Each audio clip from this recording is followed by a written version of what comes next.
आपका बहुत बहुत स्वागत है जर्नलिज्मोलॉजी में।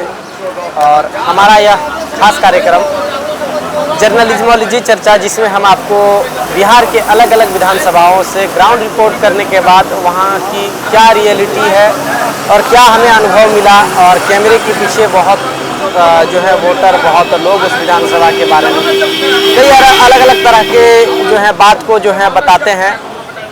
हमारे साथ इस एपिसोड में बातचीत करने के लिए सीनियर रिपोर्टर रवि सर मौजूद हैं। सर, आपका पुनः बहुत बहुत स्वागत है जर्नलिज्मोलॉजी चर्चा पर। बहुत शुक्रिया धनंजय जी।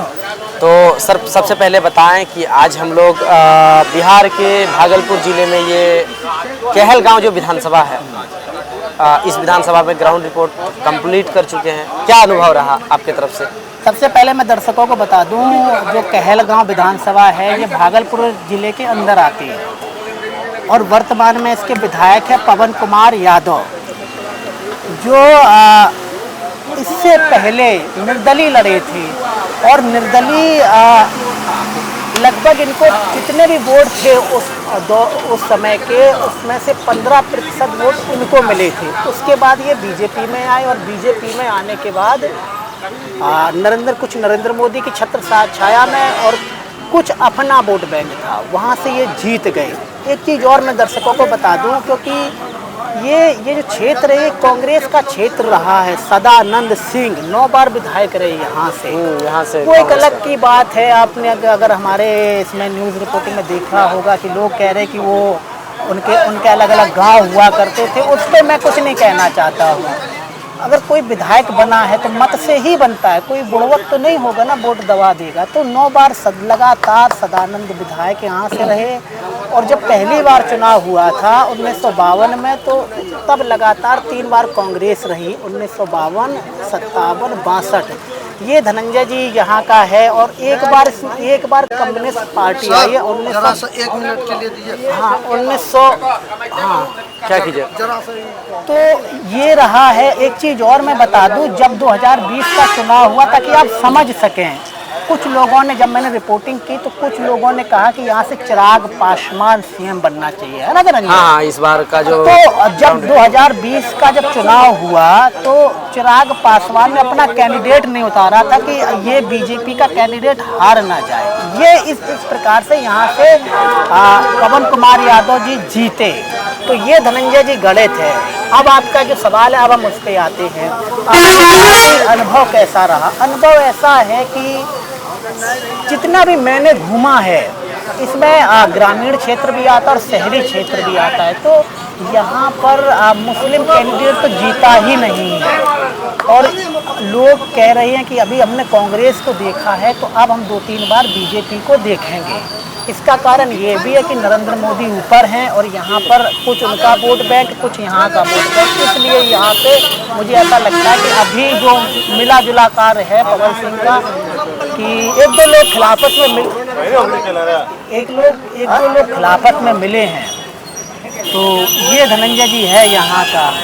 अच्छा सर, हमें ये बताइए, जैसे हम लोग ग्राउंड रिपोर्ट कर रहे थे तो हम लोग के मन में जो सवाल कुछ बना, और कुछ रिसर्च जो हमारी टीम ने किया, और हम लोग उसका पड़ताल करने के लिए जब गए ग्राउंड पे, तो उसके बारे में क्या पता चला। जैसे हमारा एक सवाल था कि जब हम लोगों से पूछे कि यहाँ पे जो है जो मुसहर जो जाति है, उनका लगभग 40 लाख के करीब जनसंख्या है, लेकिन उनके 20 ही जो है डॉक्टर हैं और लगभग 76 जो है 76 जो है इंजीनियर है। क्या कारण है कि इतनी बड़ी जनसंख्या होने के बावजूद ये जो पिछड़े समाज के लोग हैं, इनके यहाँ से कोई जो है विकसित नहीं हो पा रहे हैं, जो है ज़्यादा से ज़्यादा डॉक्टर निकल रहे हैं, ज़्यादा से ज़्यादा शिक्षक, इंजीनियर और अलग अलग जो सरकारी नौकरियों में नहीं जा पा रहा है? क्या कारण लग रहा है सर? तो इसका तो सिर्फ एक ही कारण है कि यहाँ पर जातिवाद का सिस्टम ज़्यादा है। अगर होता क्या है कि अगर कोई यादव कैंडिडेट है तो लोग ये नहीं देखता ये कैसा, इसको वोट दे ही देते हैं। दूसरी चीज़ ये है,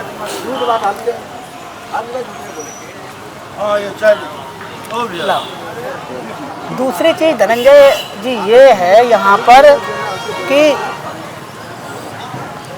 लालू बने सबसे पहले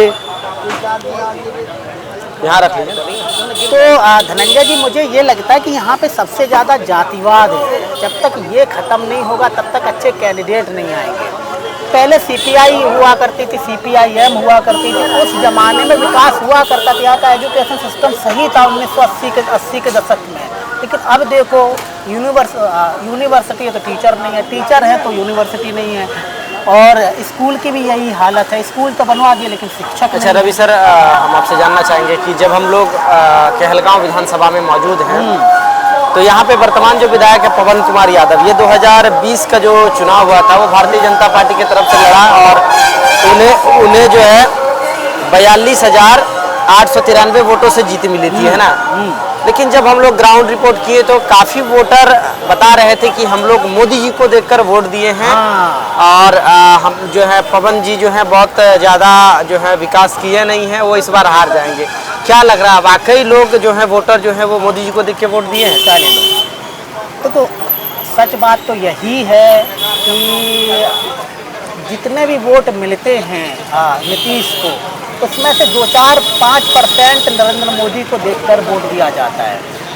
जब ये सीट थी, यहाँ पर क्या हुआ कि सबसे पहले तो यादव जाति हैं यहाँ पे, यादव के बाद नरेंद्र मोदी का। हम लोग जब रोड पे आ रहे तो नरेंद्र मोदी का प्रचार हो रहा था, एलईडी लगा के रखते थे, न्यूज़पेपर देखो तो वहाँ पे नरेंद्र मोदी आपको दिख जाएंगे। तो धनंजय जी, यही जा बात है, और मुझे ऐसा लगता है कि नरेंद्र मोदी ना चुनाव में बहुत आगे। अभी अगले महीने उनकी रैलियाँ स्टार्ट हो जाएंगी, तो वो लोगों को कैसे कनेक्ट करते। अभी कुछ लोग बता रहे थे कि भागलपुर की जो अभी यूनिवर्सिटी है उसमें भी काम चल रहा है और वो नरेंद्र मोदी सारा चीज़ करते हैं। तो मुझे तो ऐसा ही लगता है।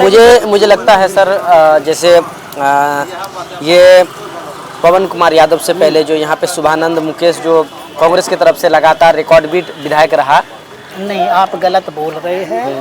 जो सदानंद के बेटे थे, जो अभी चुनाव लड़े थे ना, वो सदानंद सिंह के बेटे थे, शुभानंद मुकेश, वो हार गए। सदानंद के जो बेटे थे ना, 9 बार सदानंद 9 बार विधायक रहे, उनके बेटे को टिकट दिया था ना कांग्रेस का। तो हमें ये लग रहा है सर कि सदानंद सिंह जो इतने रिकॉर्ड बीट विधायक रहे हैं, हम लोग ग्राउंड रिपोर्ट किए तो काफ़ी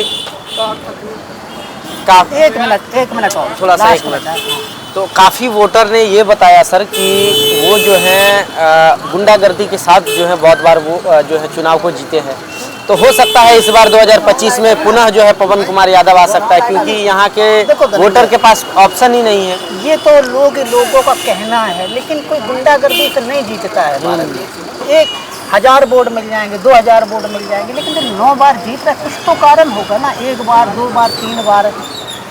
तो अभी तो कुछ कहा नहीं जा सकता, बाकी हम आपको आगे की चर्चाओं में दिखाएंगे। लेकिन यहाँ पर जो पवन कुमार का काम है, मिला जुला यहाँ पर काम रहा है। मतलब मिला जुला बहुत ज़्यादा भी नहीं और बहुत कम, बहुत ज़्यादा कब ज़्यादा नहीं भी। लेकिन एक मुद्दा यहाँ पर हर गाँव में आपको देखने को मिलेगा, हर टाउन में शराब है।